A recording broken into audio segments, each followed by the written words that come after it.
Alright, y'all, welcome back to the channel. I'm feeling very, very good today because I posted on my community poll what do you guys want to see me make next, and it looks like it's NBA Twitter hot takes, and I'm excited. You guys are excited. Let's get straight into it. Like this video, leave a comment, subscribe. Let's get straight into it. Now, y'all see the thumbnail and the title. The first hot take, it says that Jaylen Brown is better than Jayson Tatum, and this guy actually goes on to say that he'll reply and spit facts to anybody who disagrees. He said in his comment section he thinks that Jaylen Brown's a better defender, and he thinks he shoots the three ball better than Jayson Tatum. Let's talk about it. I'm gonna be honest with you, as a Celtics fan and as a guy who's seen almost every single Celtics game this season, I can let you know right now that Jayson Tatum is the better basketball player. He's the more complete basketball player. He's the more polished basketball player. And to say that Jaylen Brown's a better defender than him, I don't agree with that at all. I genuinely do think that Jayson Tatum is a more versatile defender, and I think that he's a better one-on-one defender than Jaylen Brown. And honestly, out of our whole starting five, Jaylen Brown is probably the worst defender out of them five. You can argue if he's even a better defender than Derek White. And it's not a slight on Jaylen Brown at all. We're just that good at playing defense. You know what I'm saying? That Jaylen Brown is one of our worst defenders out of all of our guys. It's not a bad thing. As for Jaylen Brown being a better three-point shooter than Jayson Tatum, you can kind of argue that a little bit. But if you ask me, from the things that I have seen from all 82 games and all 14 playoff games that we played, I can tell that they're very inconsistent with the three ball. Both of them. I think Jayson Tatum's shooting like 38%. Jaylen Brown's shooting 37%. So you can pick your poison with whoever you think is a better three-point shooter. I just think that they're both they both have to work on their consistency in that field. We all know that Jayson Tatum's a better complete basketball player than Jaylen Brown. He's a better defender. He's a way better finisher than Jaylen Brown. I think he's a more consistent finisher than Jaylen Brown.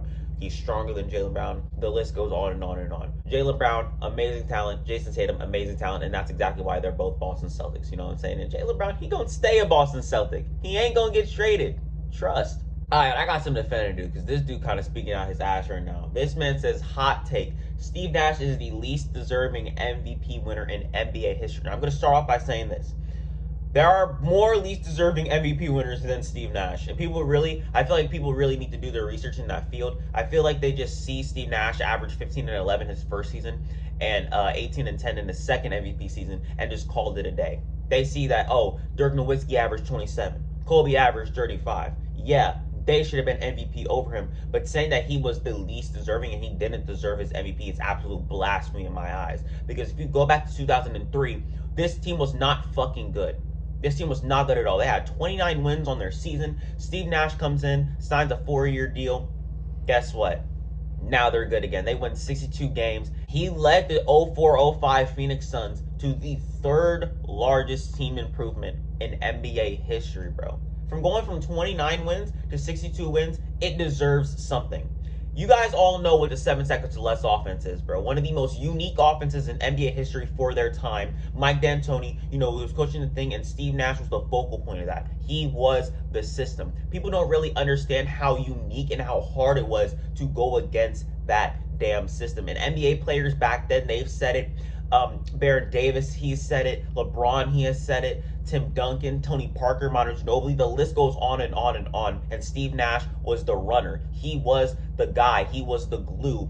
And if he wasn't there, none of that shit was going to happen. Not to mention, Steve Nash averaged 50, 40, 90 splits on his first MVP season and his second. Yes, Amari Stoudemire averaged 26 and 9. We understand that. Yes, Shawn Marion averaged 21 and probably 11 on that season. Yes, I understand that. But were they going to average those numbers if Steve Nash wasn't there? Absolutely not. His second season, Amari Stoudemire, he goes down like 5 games into the damn season. They still win 54 games. They bring in Raja Bell. Raja Bell becomes a better basketball player. So I'm taking a shit right now and I'm editing this damn video. And I'm realizing that Boris Diaw was on the damn team as well.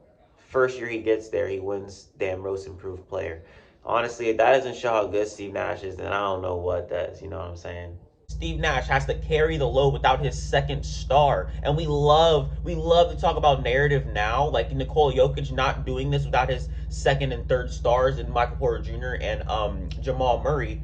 He couldn't do this without his pick and roll partner in Amari Stoudemire. He goes out and he averages 18 and 10, so he's going to win MVP, and still won them 54 games and got them to the Western Conference Finals. People do not do their research when it comes to Steve Nash, and he was an absolutely amazing talent. The things that he did in the regular season was only a bulk of what he did in the playoffs. He turned it up in the playoffs.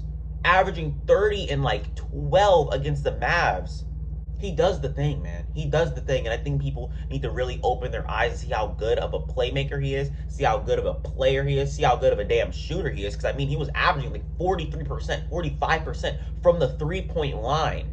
I really think that people need to open their eyes to Steve Nash's game more and actually give him the respect that he deserves, because the things that he did on that basketball court when he was at his prime, at his peak, at his best was absolutely unmatched. And I'm pretty sure that everybody who won against the man will say so. Now, I'm not sitting here saying that Kobe, Dirk, or LeBron did not deserve it, because I'm not going to lie, they probably did deserve it over him. But to say that he did not deserve his MVPs is absolutely crazy to me. I mean, there are other guys back then, like in like the 70s or 80s, who fucking did not deserve their MVP at all. I mean, Wes Unseld, bro. I was just looking at it before I even made this video. Wes Unseld was the 5th leading scorer on his team. He averaged 13 points, bro. But yeah, Steve Nash, amazing talent, and I'm here to give him his credit. Y'all should too.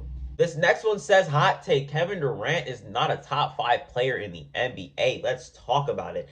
This one I've been having in my camera roll for the longest time, because I've been thinking, is Kevin Durant a top 5 player? Do I have him in my top 5? If we're talking when healthy, here is my top 10 right here. It kind of took me a while to make, because I didn't really know how to make it and how to structure it and what I like valued over other things. But this is my list when healthy. It is a debate. It really is a debate. I'm not gonna lie, his performance in the first round was absolutely abysmal. The Celtics clamped his ass up, and I think that kind of, takes him down a couple notches, if you ask me. I don't really think it matters. Kevin Durant is an amazing talent. He can be top 5, he can be top 20. He ain't gonna give a fuck. I ain't gonna give a fuck, because we all know how good he is. He's a top 15 player of all time. Who gives a fuck about if he's top 5 in the NBA? You know what I'm saying? He don't care.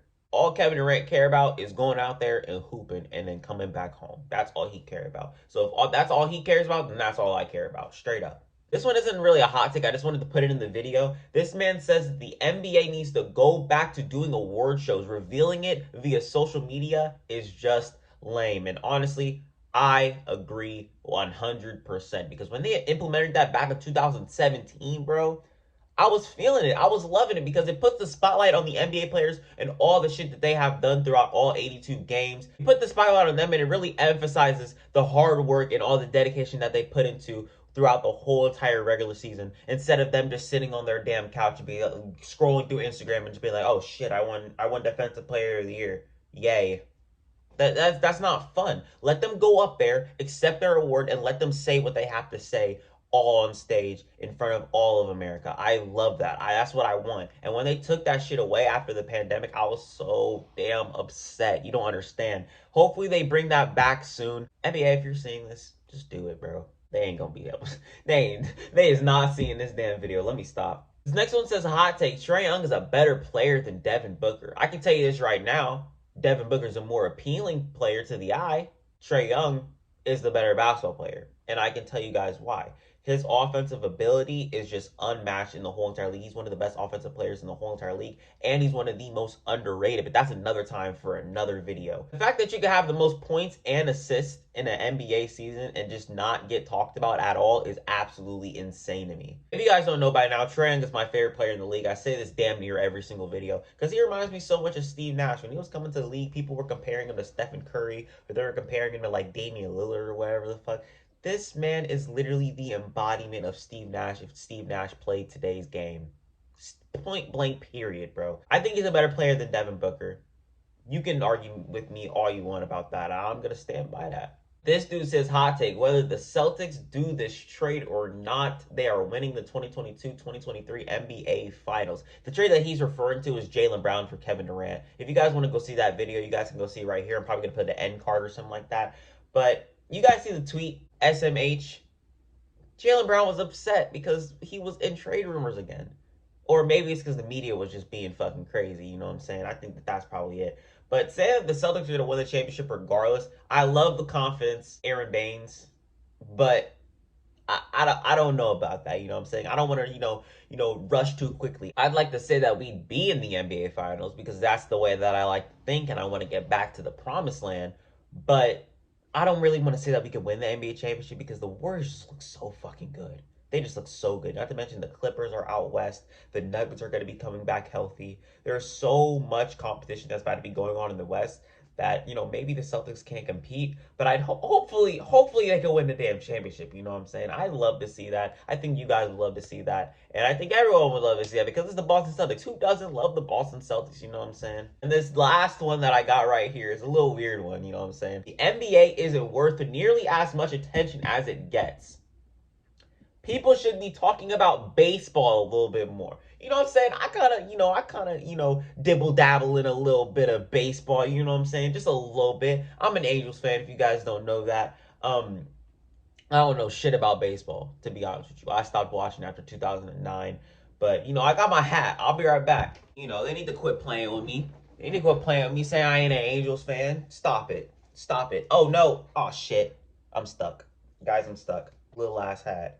Bro, I've been having this hat since I was like a fucking kid, bro. Let me put this bitch on. Bro, go Angels, bro. Stop playing with me. Go Angels. I'm gonna wear this hat for the outro, bro.